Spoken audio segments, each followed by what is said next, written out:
Hello, today we are going to train your English voice to use may and might in sentences. We usually use may and might when we want to talk about something that is possible. So have a look at the sentence structure.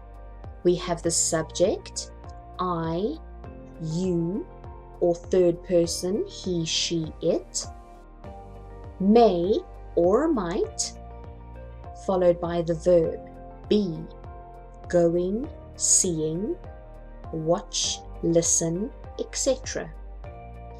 And we know that if we want to make a sentence negative, we add the word not. So if we want to have a negative sentence, we would have subject, may or might, not, followed by the verb. So have a look at sentence example 1.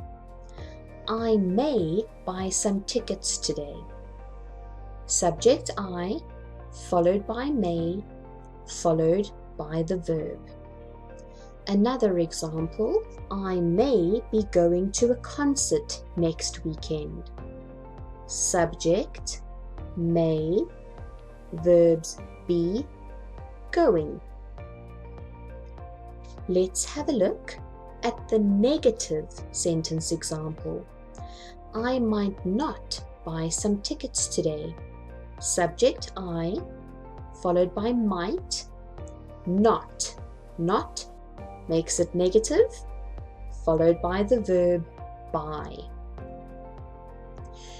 To use may and might in the past tense, we add have to the sentence. So have a look at the sentence structure. We have subject, may or might, not if it is negative, then the word have, and then the past participle, been, gone, watched, etc. So have a look at sentence example 1. They may not have bought some tickets today. Subject they, followed by may, not, because it is a negative, followed by have, because it is a past tense sentence, and then the verb, bought. Now have a look at sentence 2. They might not have bought some tickets today.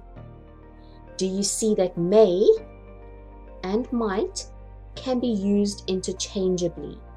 Both those sentences are correct. Okay. They is the subject. Now we used might, not makes it negative, and because it is past tense, we have the word have followed by bought. Excellent job using may and might today. Well done. Goodbye.